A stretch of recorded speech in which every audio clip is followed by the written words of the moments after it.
Kingdom Come Deliverance 2 is one of the best games I've ever played. Fucking shit!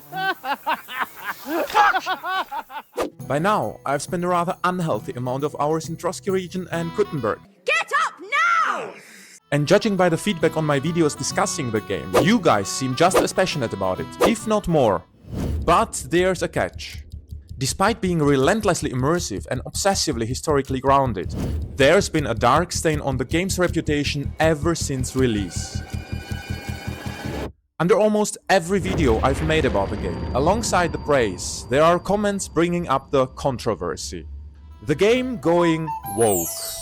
Some of the shit in this game makes other games they call woke seem like next to nothing. Pushing an anti-Semitism in the middle of a game about crusading. And a fucking gay romance.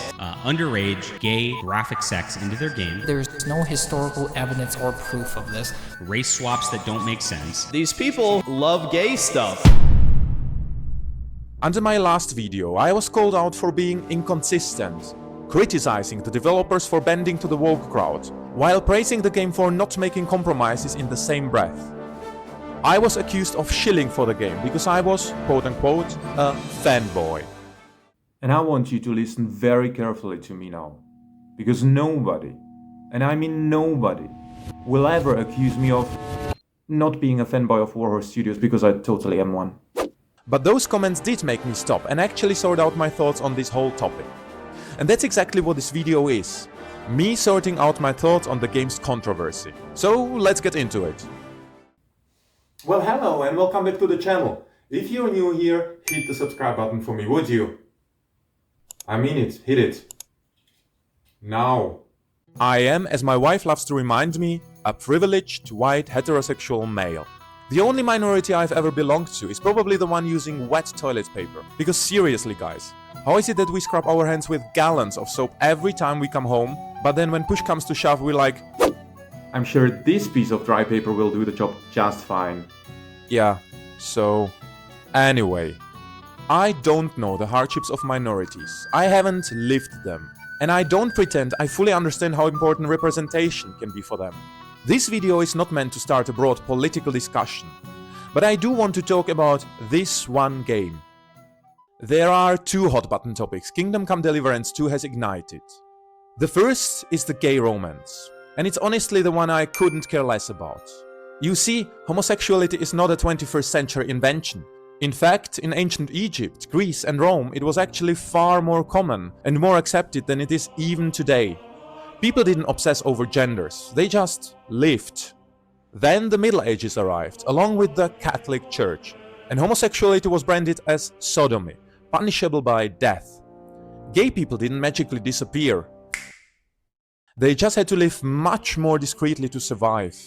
So for me, adding homosexual interactions to the game doesn't hurt historical authenticity at all. Hell, the guy at the party in Trotsky Castle was the first person I banged in the game, so yeah.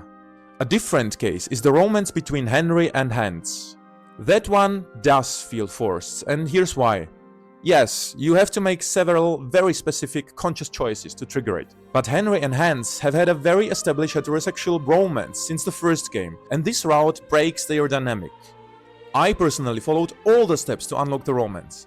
But when push came to shove, I went for my girl Catherine, because of the relationship which just felt clearly intended from the start.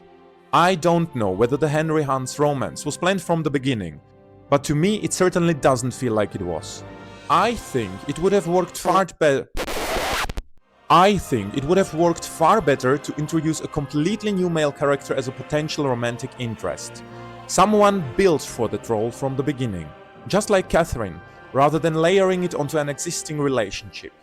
Now let's talk about Musa of Mali. Christ almighty. Are you alright, sir? Here we go again. Probably even more polarizing topic among KCD2 fans. I love Musa.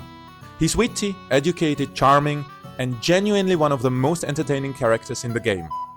That said, I don't love the fact that he's in the game. Now let me explain.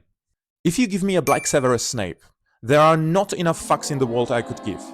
Snape is a fictional character in a completely made-up world where people turn into frogs and buildings teleport around the map from year to year. Huh? He could be white, black, pink, or Ariana Grande. It doesn't matter to me a bit. Kingdom Come is different. Musa is also fictional, yes, but the world he exists in is not. And this wouldn't even be a big issue if the developers themselves hadn't spent years swearing by uncompromising historical accuracy. A little bit of background. Back in 2018, a Eurogamer review of the first game, while praising its achievements, also right out attacked Warhorse for not including people of color. The article was full of could-haves, would-haves and what-ifs. In the end, the author admitted he had no evidence of people of color being present in medieval Bohemia, but concluded that racism can take many forms, one of them being exclusion. Dan Vavra, the game's creative director, responded on Twitter. Would you please explain to me what's racist about telling the truth? There were no black people in medieval Bohemia, period. He also added that they were consulting top historians who reportedly laughed at the criticism. The shit couldn't hit the fan fast enough. Articles, Reddit threads and think pieces exploded.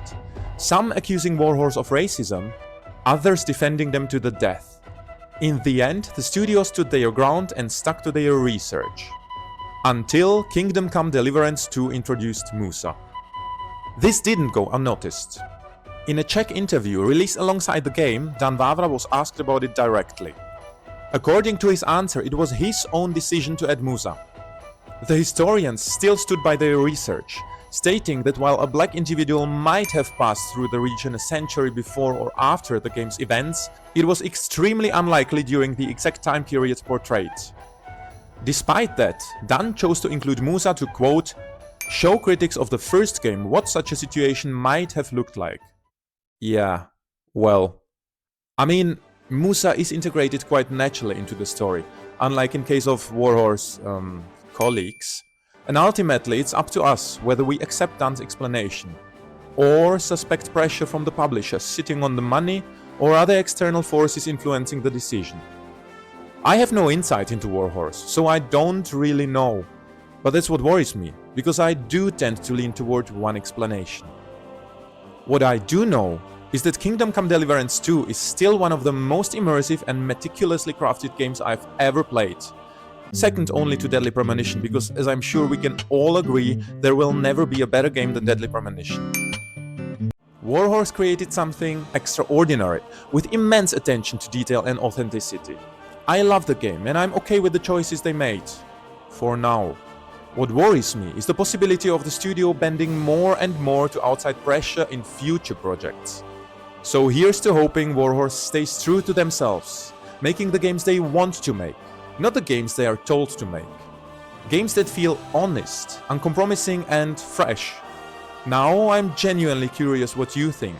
Write it in the comments and don't hold back. Like the video, subscribe if you enjoy the content, and I'll see you in the next one.